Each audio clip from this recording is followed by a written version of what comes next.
It's still hard to believe that we've lost Olivia Newton-John. On behalf of the government, I extend my deepest condolences to her family and friends, her loved ones who are grieving her loss. But I'll say this. When you think of Olivia, whatever sadness you may be feeling is eventually softened by the memories of the sheer big-hearted joy of her. Olivia didn't so much light up a room as make it feel like the sun had just risen a second time. But as high as she rose, her feet stayed firmly connected to the ground. She was a down-to-earth star. Above all, she was a good human being.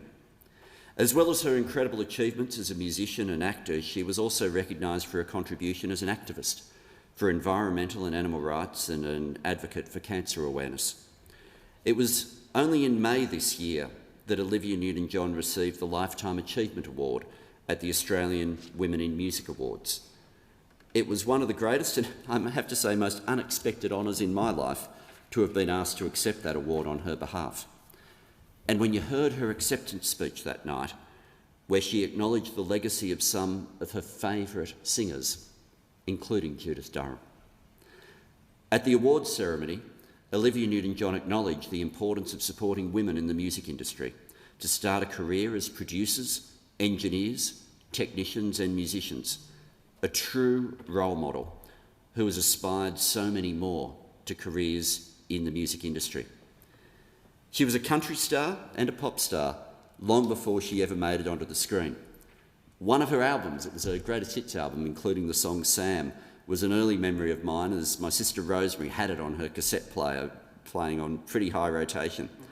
But it was Olivia's role in Grease that launched her to another dimension. In Grease, they had to change the script to cast her as an Australian. She was either unwilling or unable to shake the accent for the role. And as Olivia's fame grew, some would start to call her Australia's Golden Girl, but to do so would raise the value of gold. Her musical success continued with albums like Xanadu, Physical, and in that album, Physical, there's some lyrics from that album I won't quote in the house, but I will quote from a song, The Promise, which Olivia said was a song that actually came to her in a dream. And it had this beautiful line, "If I can make one man aware, one person care, then I'll have done what I promised you." It was dedicated to marine life, but that promise to make one person aware, one person care, is a promise that was fulfilled in full by everything we know about Olivia Newton-John. I give the call to the Manager of Opposition Business. Thank you, Mr Speaker. I'm very pleased to rise on behalf of the opposition to express our great sorrow at the loss of Olivia Newton-John and to also express our appreciation for her extraordinary achievements as a musician, a dancer, an actor, and of course as somebody who was a campaigner on issues of importance to her, including, for example, the fight against cancer and animal rights. She was one of our most beloved performers and one of Australia's greatest exports. Very few people achieve the status of being almost universally liked and admired, but Olivia Newton-John certainly did that.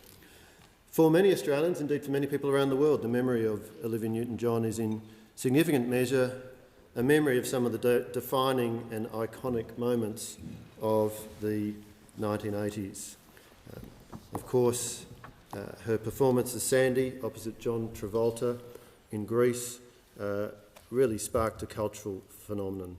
The soundtrack spent 12 non-consecutive weeks at #1, and Olivia Newton-John became the second woman to have two singles, Hopelessly Devoted to You and Summer Nights, in the Billboard Top 5 at the same time. The Travolta-Newton duet, You're the One That I Want, was one of the era's biggest songs and has sold more than 15 million copies. She achieved another huge hit the following year with Physical, which certainly was a defining and iconic song, an anthem for a generation and a reminder of sweatbands, of lycra aerobics, and a particular moment in time.